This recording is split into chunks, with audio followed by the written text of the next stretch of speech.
Hi friends, welcome back to the channel. In today's video, I'm going to talk about the concept of body doubling, what it is, and how it works. At the same time, I'm going to use this time to plan for my upcoming week. I'll be setting up my work planner, my health and wellness tracker, and then do my meal planning for the next 2 weeks. I'd like to invite you to join me, and as always, get cozy, grab your favorite drink, and your planners, journals, or whatever activity you'd like to work on while we hang out over the next few minutes. I'll give you a minute to do that while I take a sip of water. And today I'm actually going to do an experiment. I'm going to record my talking bits as a voiceover, separate to recording myself doing the planning. And the reason why is so that I can create 2 versions of this video. One with me talking about body doubling, and one of me doing the planning with the ambient noises and no voiceover, so that it can be potentially used as a synchronous shared accountability video. What does that all mean? Let's talk about it. So as always, I want to start off with why I'm talking about this in the first place. And usually when I talk about some of these topics, it comes from a place where I'm experiencing a problem and I'm starting to look into potential strategies or ways to cope with this problem.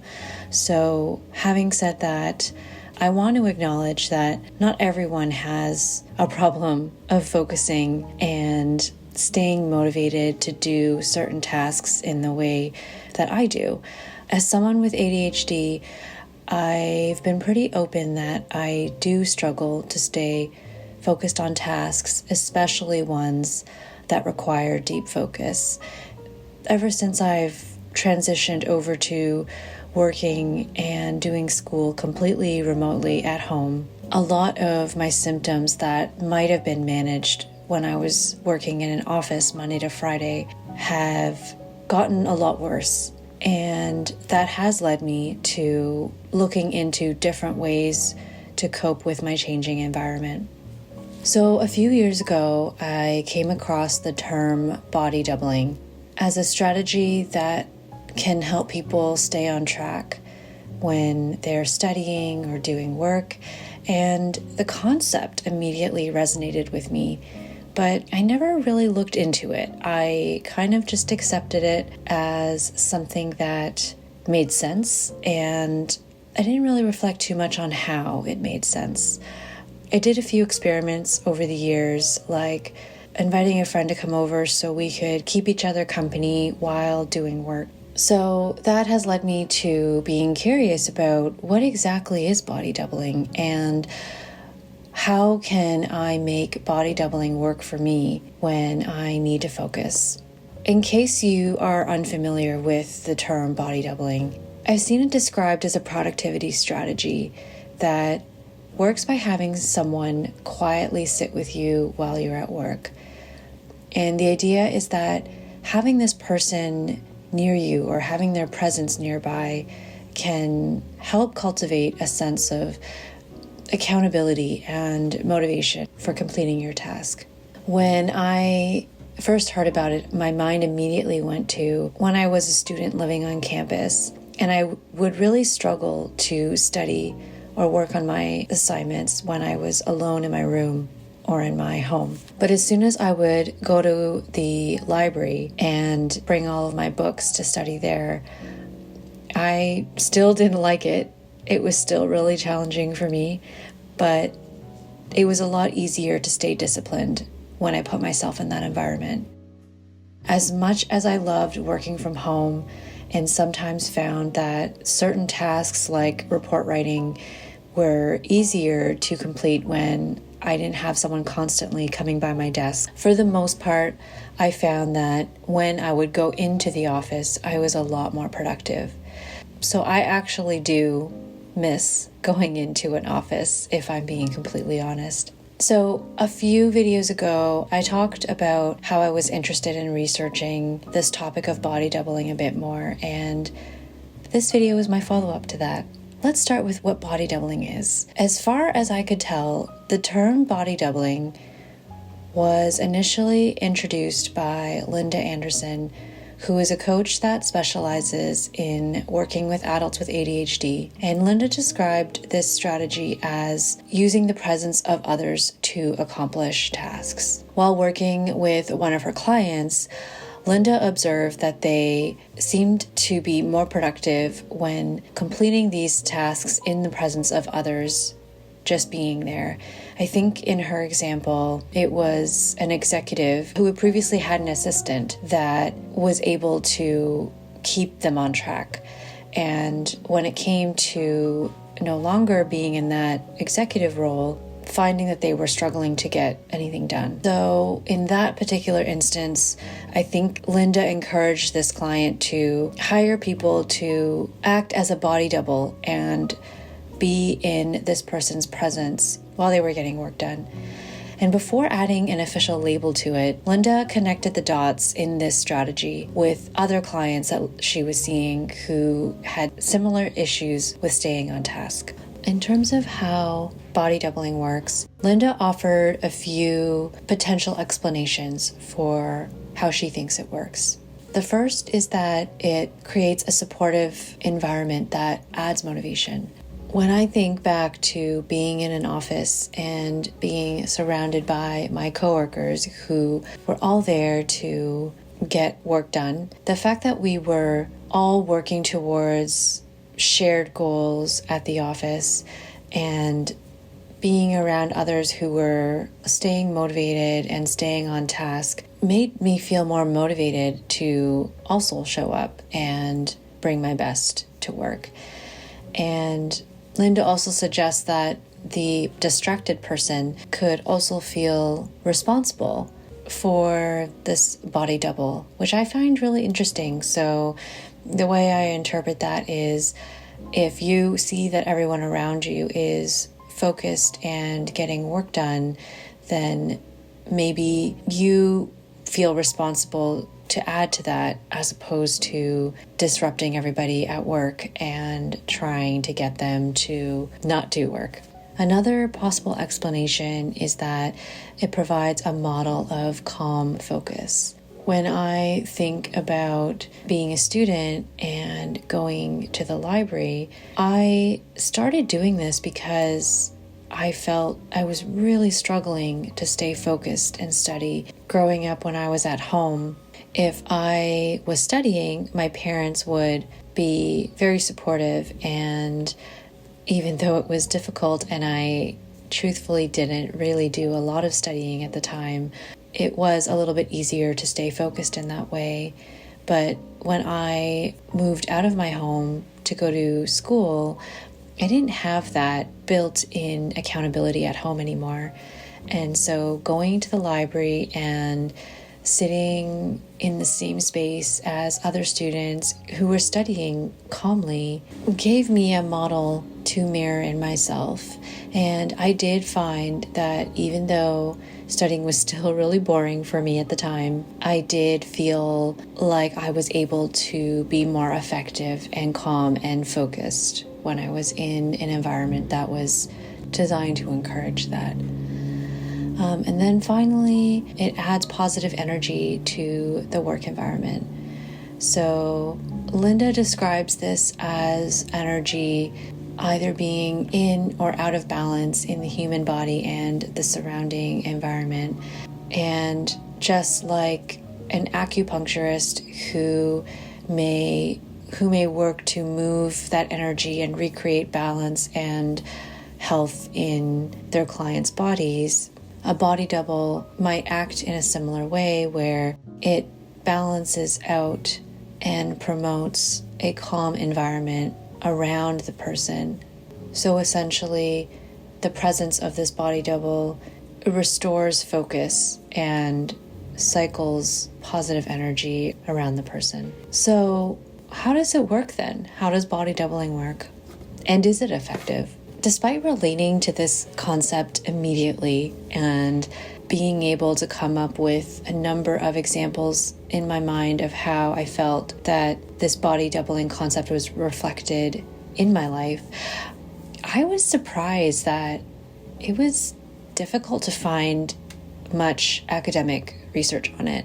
And I usually start with academic research because it tends to be peer-reviewed, and usually that is where a lot of other sources are getting their information from. So I usually like to, as much as I can, go to the source. And most of what I was able to find seemed like it was anecdotal evidence, like my own stories of when I was studying as a student and going to the library, or when I would take my work to a local cafe and get work done, or when I would play old TV shows in the background that I didn't need to give my full attention to for some background noise.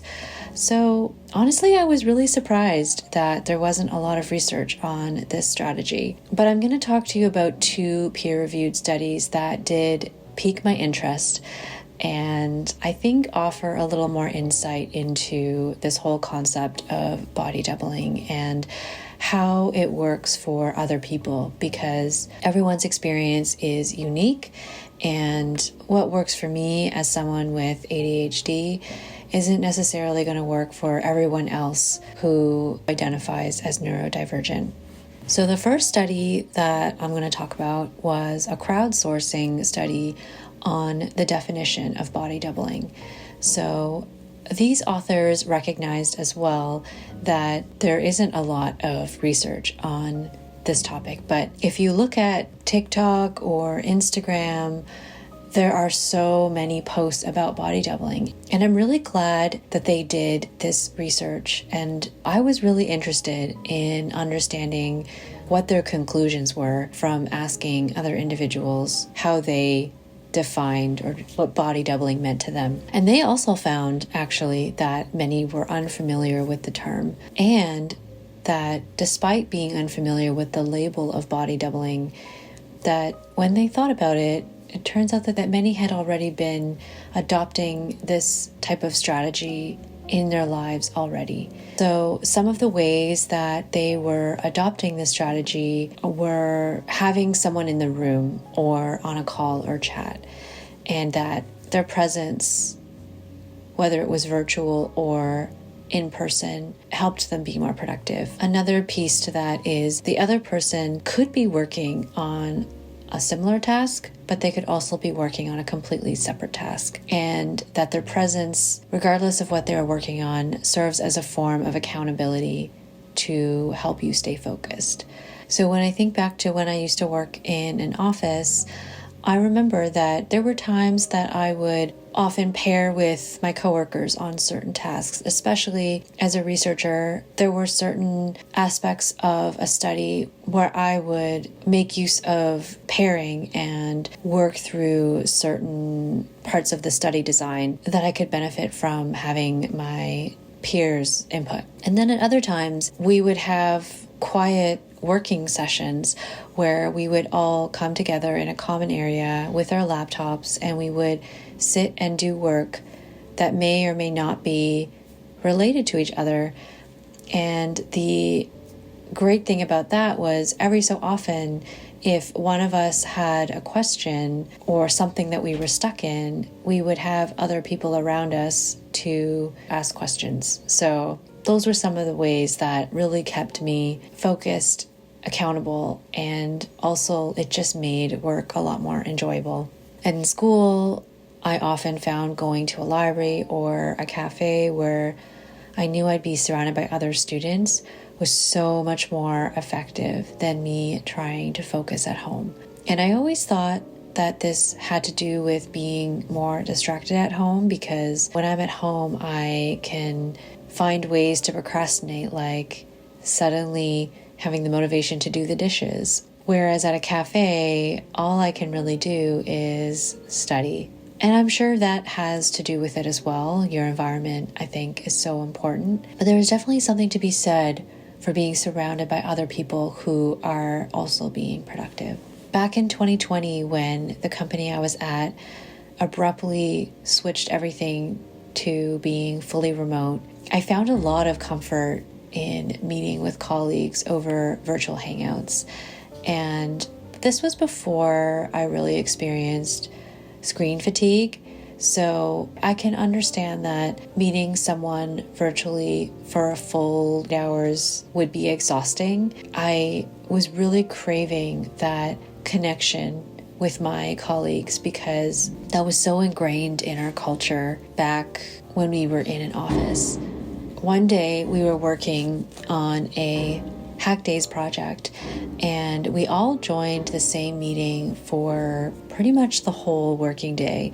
I mean, sometimes we would come and go. It was sort of like a live meeting where people could drop in and drop off, and we would have designated times that we would intentionally meet to discuss things, and then we would break off and work on our own parts. So throughout this entire day, we managed to ideate on a concept, split up the work into different tasks, and complete them on our own, and then pop into the meeting to get feedback when necessary. We were even able to film our video that we were presenting, and it was really great. I remember feeling really comforted by the fact that I felt like I was in it with my colleagues, and I acknowledge it is a lot to ask out of someone to hop on a video call, even if you're muted and your video is turned off for that amount of time. So I can understand why the concept of hour-long streaming is even a thing. So these authors proposed, after they got everybody's shared definitions and analyzed it and looked for different themes, they ended up proposing that there were two main components of body doubling based on these crowdsourced definitions.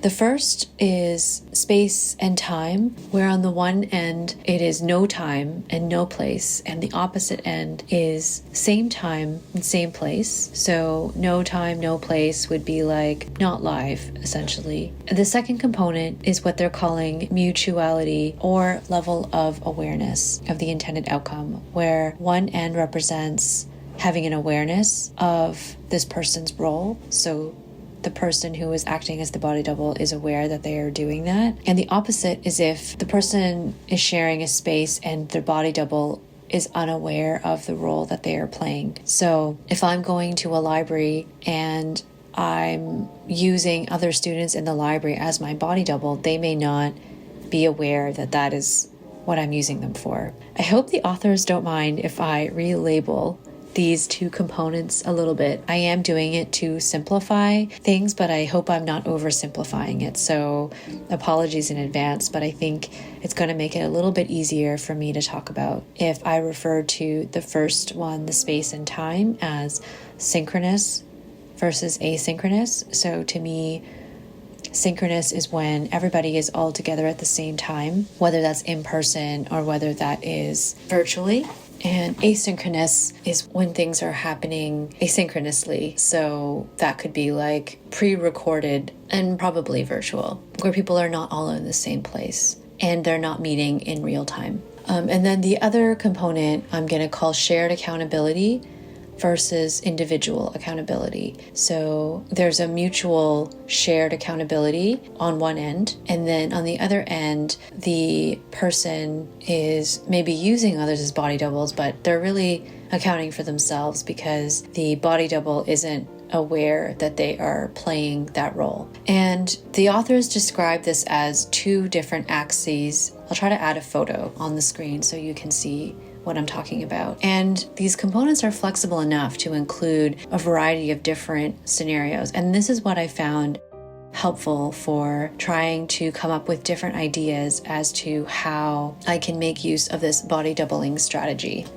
So there's like a synchronous shared accountability where two people might agree to act as body doubles for each other. And maybe they meet in person, like a study buddy, or virtually. This could also be a live stream where the streamers and the viewers meet at the same time and they act as each other's body doubles. Then there's a synchronous individual accountability type of scenario where I might go to a library or a coffee shop and study or do work alone.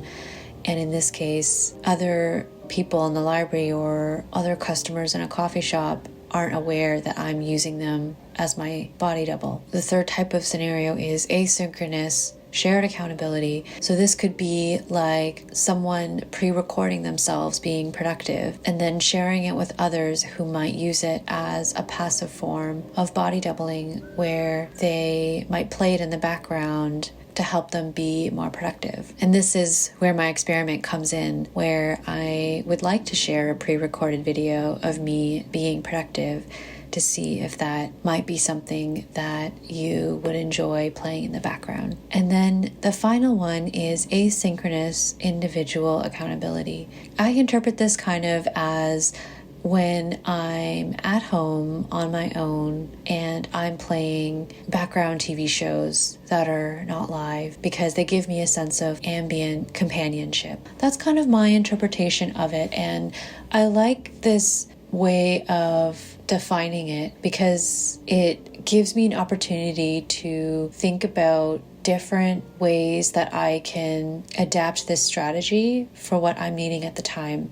Another study that caught my attention looked at the usefulness and usability of a robot companion that was designed to act as a body double for students with ADHD during their study sessions. I have to talk about this study because the robot that they created for this study is so cute. I'm going to share a photo of it right now. How cute is this robot? So they named it Blossom, and they added a crochet cover that had little ears and eyes and a nose on top of it. So cute. It's so cute. They even programmed it to perform 3 lifelike idle movements during the study sessions that they asked these students to participate in. And these 3 idle movements were a gaze shift, a posture sway, and a sigh. I couldn't find any videos of what this robot looked like, but I can just imagine how cute it would be to have